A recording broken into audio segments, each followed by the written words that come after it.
Trump inaugurated before his inauguration? That's right. I have it on good authority that President Trump was actually inaugurated before January 20th, 2025, and I don't mean in 2017. I'm Lynmarie, and for the last couple of decades, I've helped dreamers across the globe make sense of their dreams. And what I want to share today speaks to the preciseness of God and His depth. To put it another way, God's attention to detail is phenomenal. Now, this will take a minute, but it's really interesting. So I suggest you make sure you have a few minutes before you continue. In order to address why I'm saying Trump was sworn in as president before January 20th, 25, I'll need to share the incredible prophetic significance of the place Trump took that bullet and the spiritual implications that presents. So let's go back to Butler on July 13th, 2024. I'm sure you're aware that a number of things needed to line up perfectly in order for Donald Trump to be shot and come out of Butler, Pennsylvania alive. For starters, the chart needed to have been created and put on the agenda, which wasn't a given. It needed to be to Trump's right rather than to his left, which also wasn't a given. The shooter needed to be rushed into pulling the trigger earlier than planned. And that happened, by the way, when a local law enforcement officer climbed to the edge of the roof, alerting the assassin that they were on to him. And of course, he needed to turn his head exactly the right amount at exactly the right moment. In other words, all this was what they sometimes call the perfect storm. But let's move to the prophetic significance of the location of that assassination attempt, Butler. The question I felt led to ask God was, number one, what does the word butler actually mean? Is it more than what I already think of? Number two, what are the general or historical connotations connected to that term, and the biblical ones as well? And number three, are there any connections between those and what actually happened there on July 13th? Now, the answer to the first two questions builds the foundation for the prophetic significance of Trump's rally there. So here's what's important about the meaning and history of the term butler. When we hear the word butler, we think of a domestic servant. We picture a humble gentleman wearing black and white, standing at attention, attending to the various needs of a wealthy European household in a previous century. Okay, got that. But most important is the origin of the term. When researching, I learned that the English word butler emerged in 12th century Europe, derived from the French word bouteiller, which literally means bottle bearer. It refers to the steward in charge of a noble's wine cellar and drink service. So originally, butlers simply managed wine and drink for their masters, nothing else. At this point, if you were brought up on a King James or New King James Bible, the word butler may take your mind to the account of Joseph, where, while imprisoned, he interpreted the dreams of the chief baker and chief butler. So what exactly did that butler, or any other butler in Bible times, do? The Hebrew is a great resource here. The word for butler in Genesis 40 is hamaskim, Strong's Hebrew word 4945. And there's so much we can glean from that. Well, I'm really pulling your leg here because Unlike many Hebrew words which carry fascinating meanings and implications, this word simply means, wait for it, cupbearer. Yep, that's it. That's all we get from the Hebrew on this one. And that it just means cupbearer. In fact, in many Bible versions, including the NIV and ESV, Hamaskim is translated cupbearer. So what exactly was a cupbearer in biblical times? And this is significant. Cupbearers were required in the royal courts in all the kingdoms in the Middle East, not only in Egypt, but in Babylon, Turkey, in fact, in the whole Mesopotamian region, including the Hittite Empire and the Canaanite Amorite city-states. Cupbearers played a vital role in these kingdoms because these servants selected the wine, managed the royal wine cellar, as in France, and prepared the royal court's beverages. But more importantly, the butler served the drinks directly to the ruler.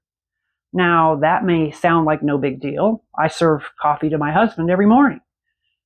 But serving the drinks directly to the ruler was huge because poison was the preferred method of assassination in those days. And butlers were to taste the wine themselves before serving it. If they suddenly keeled over and died, or looked like they were about to, the king knew not to imbibe. So you can understand why butlers, and especially chief butlers, were highly trusted by kings and often wielded considerable influence given their access to the ruler. After all, they risked their lives daily to protect their king. So what does this have to do with the rally in Butler, Pennsylvania? What prophetic message do I see here? You're probably onto it. The term butler speaks of a person who places themselves between a VIP and a possible coming bullet. What the rally in Butler, Pennsylvania has in common with butlers in biblical times is that they are both connected to assassination attempts. Let me repeat, butlers are linked with assassination. Looking at Butler as I would a prophetic dream that needs decoding, I would perceive the symbolic meaning of the element in question. In this case, it's Butler.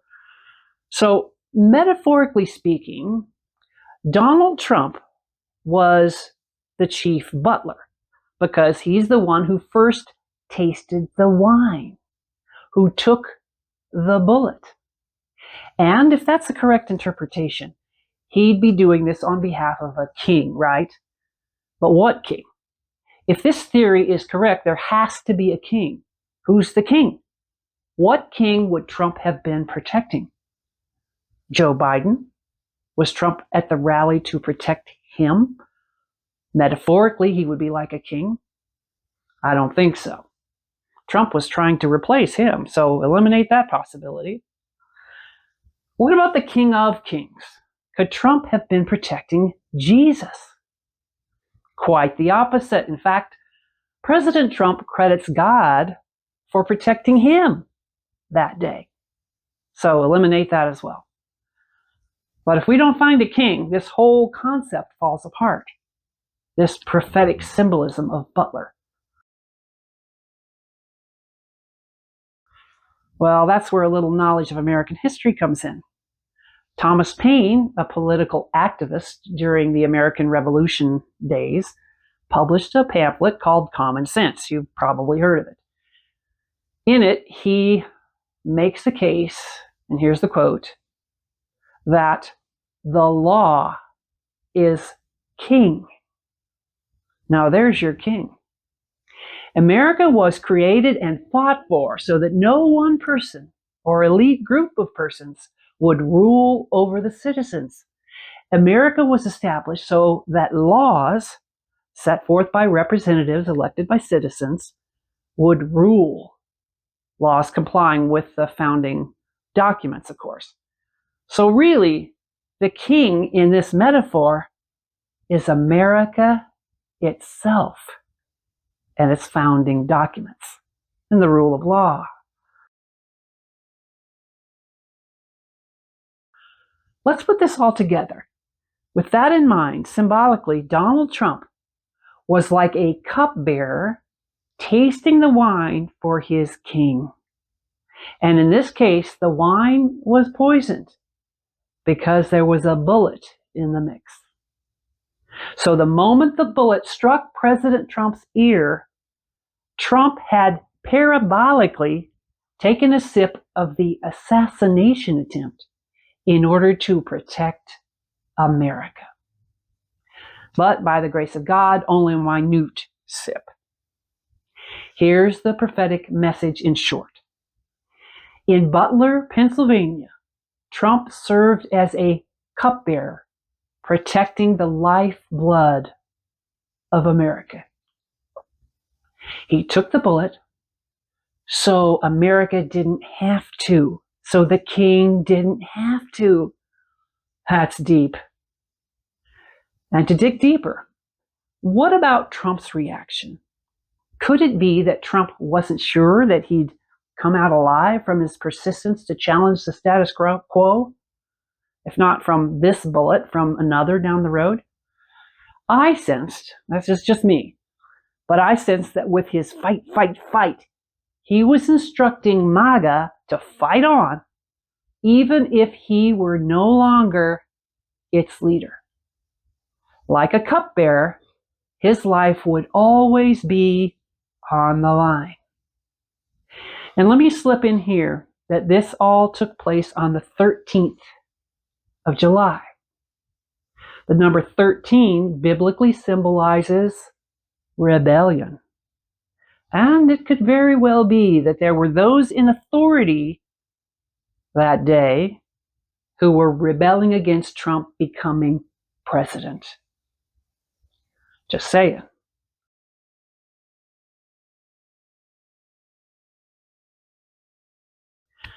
So let me get to the inauguration, before the inauguration that I mentioned up front.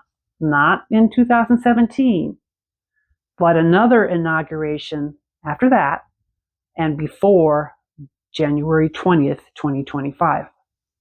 And I can give you some insight on God's response to Trump's response to his being hit by that bullet, because the Holy Spirit showed me in a dream several months prior to the rally that Trump would be virtually unprotected in a coming assassination attempt. And even more interesting is that in that dream, God revealed that on that day, Trump was spiritually inaugurated as the 47th U.S. president.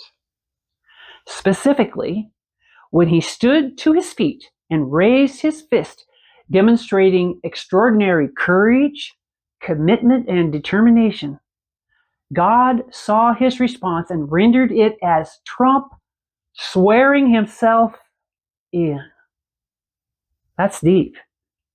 His destiny was sealed according to that dream. I guess he didn't need to put his hand on the Bible on January 20th. But what I want to leave you with today is the incredible preciseness of God as he orchestrates the affairs of men. Even the location of the striking of the president's ear by a would-be assassin's bullet was prophetic. The location, reflecting the magnificence of our great God. If you have distanced yourself from him, I can't express the depth of what you're missing. I'm telling you, you want that kind of presence, provision, and protection in your life. May God bless you, and may God bless America.